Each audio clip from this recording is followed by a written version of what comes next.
Fabien, Barbara, Bonjour, Ça va? comment ça va? Comment vas-tu, Diego? Je ne t'avais pas vu. je viens juste d'arriver. Ton épouse n'est pas avec toi? Non, elle a préféré rester chez elle. Pourquoi tu ne l'appelles pas? Essaie de la convaincre de venir un moment. Non, je la connais, elle ne va pas venir. Excusez-moi. Vas-y, je t'en D'accord. prie.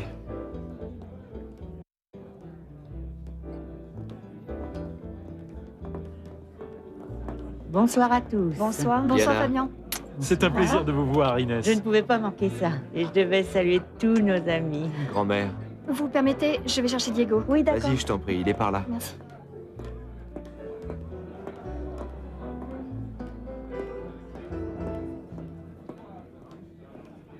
Je pensais que tu allais te réconcilier avec Bérénice et que tu l'emmènerais. L'amener ici? Ce n'est pas une chose, Diana. Si elle ne veut pas venir, je ne peux pas l'obliger. Diego, tu me déçois de plus en plus. Pourquoi tu n'acceptes pas ce que t'a proposé Bérénice? Diana, combien de fois devrais-je encore te le demander? D'arrêter de te mêler de ma vie. Ce qui se passe entre Bérénice et toi a tout à fait le droit de m'intéresser. Pense-y, Diego. Ce traitement pourrait être la planche de salut que nous attendons tous. Ça ne t'intéresse pas, n'est-ce pas? La seule chose que tu as à faire, c'est te soumettre à des examens. Ça t'embêterait de nous faire plaisir? Et pourquoi donc est-ce que moi, je devrais vous faire plaisir? Laisse-moi tranquille. Tu ne veux pas avoir d'enfant avec Bérénice? Mais alors avec qui?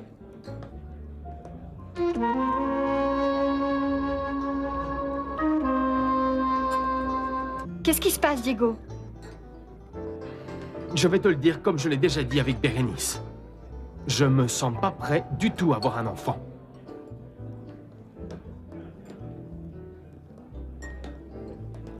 Madame Inès, bonsoir. Bonsoir, mademoiselle Elena. Comme vous êtes belle. Merci beaucoup.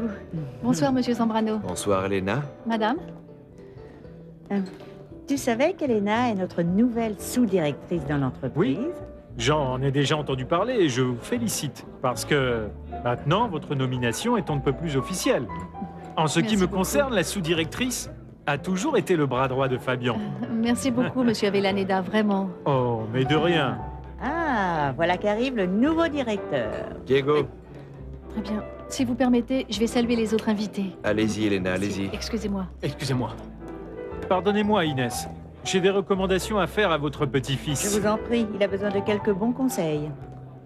Monsieur Julien. Elena, mon épouse. Bonsoir. C'est un Enchantée. plaisir. Elena est enfin prête à travailler pour nous. Ce serait magnifique. Mon Julien a besoin de quelqu'un pour l'aider. Quelqu'un de confiance, bien entendu. Et puis moi, j'accepte avec joie l'offre qu'il m'a faite. Vraiment, merci beaucoup. Merci à vous. Ce sera un honneur. Ah non, c'est le contraire. Mais je dois encore régler quelques affaires car je travaille toujours pour la Café Talero. Écoute, Diego. Je ne te parle pas en tant que membre de la société, mais comme Roberto Avellaneda, un vieil ami de la famille. C'est au sujet de ton travail au Congrès, et en fait, nous avions tous bon espoir, mais pour être franc, tu nous as beaucoup déçus. Je ne sais pas ce que vous attendiez de moi. À vrai dire, moi non plus. Ce qu'il y a, c'est que le souvenir de ton grand-père est encore très présent et pèse encore beaucoup au Congrès. Je me suis préparé du mieux que je pouvais. Je te crois, Diego. Mais il y a autre chose. Je vais être sincère, d'accord? Toi, tu n'es jamais allé au Congrès, et l'impression que tu as laissée, c'est que ça ne t'intéressait pas. En l'occurrence, les caféiculteurs ont attribué cette faute d'inattention à tes nouvelles responsabilités comme directeur de la Café Talero. Et tu crois sincèrement que je vous ai trahi? Je n'ai pas dit ça, et je ne l'ai même pas pensé. Je ne peux quand même pas trahir mes parents, mes grands-parents, ma terre. L'administration de la Café Talero est devenue un devoir familial. En plus de tout ça, j'ai quelque chose d'important à récupérer. Et je dois le faire, Roberto.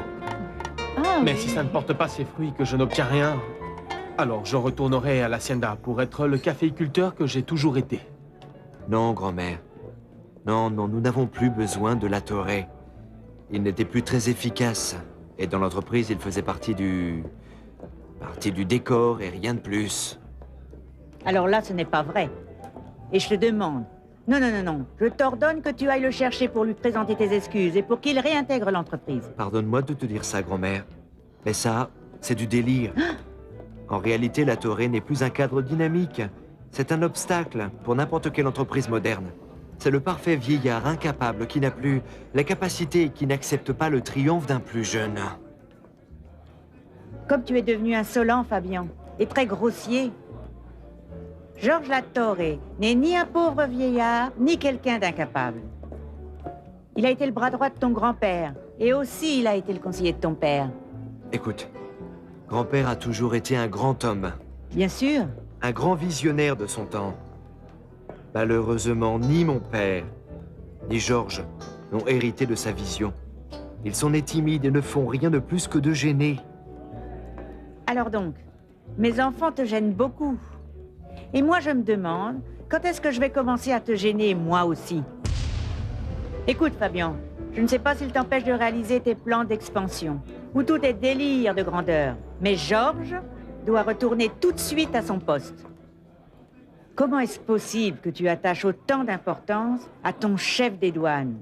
Ah, grand-mère, je t'en prie, ne dis pas ce genre de choses. Raphaël Pérez représente un élément clé en ce moment. Il va organiser toute la zone des exportations afin que Diego n'ait plus aucun problème. La Torre ne me sert à rien pour ce travail. Alors même s'il ne te sert à rien, je veux qu'il revienne tout de suite dans l'entreprise, au même poste et dans son bureau. Suis-je assez clair? Tu sais bien, grand-mère, que je n'ai jamais accepté les contraintes. Ah, Écoute, laisse-moi t'expliquer, grand-mère. La Cafetalero fonctionne beaucoup mieux depuis que je suis à sa tête. Ou non? Tu veux encore des preuves? Aie confiance en moi, grand-mère. Je sais ce que je fais. Si tu m'imposes Georges Latorre, je préfère démissionner de mon poste. C'est toi qui décides, lui ou moi? ah non, mon petit-fils. C'est toi qui prends les décisions. Mais s'il te plaît, essaie d'y penser comme un adulte responsable, et non pas comme un enfant gâté. Ce n'est pas ça, grand-mère. Oh. Je sais parfaitement bien pourquoi tu me dis toutes ces choses. Et ce n'est pas franchement mon intention de laisser ce pauvre Georges sur le carreau. Je l'apprécie beaucoup. Oui. En plus, il continuera à recevoir son salaire.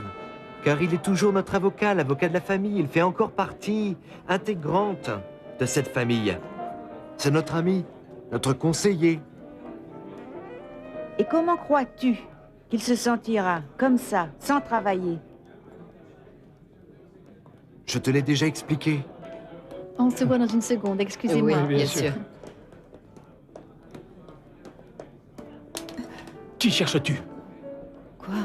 Je t'ai demandé à qui tu cherchais. Je veux seulement savoir avec qui tu es ce soir. Dis-le-moi. Je te jure que je te laisserai et que je m'en irai. Avec qui tu sors? De qui es-tu amoureuse? Mais laissez-moi un peu en paix. J'ai perdu 1 an de ma vie à t'attendre. J'étais prêt à tout balancer dans ma vie.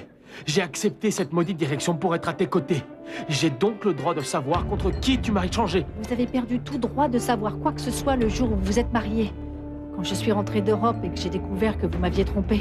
Quand vous m'avez proposé de devenir votre maîtresse et lorsque vous avez voulu acheter ma dignité contre de l'argent. Je suis fatigué de te répéter qu'il s'agit d'une erreur. Je n'en peux plus, j'ai besoin que tu me dises la vérité. Il y a un autre homme dans ta vie. Partons d'ici. Partons, nous pourrions retourner à l'Hacienda, toi et moi, pour toujours. Ici, ce n'est pas notre monde, Paloma. Nous pouvons tout envoyer balader dès maintenant. Rester seuls,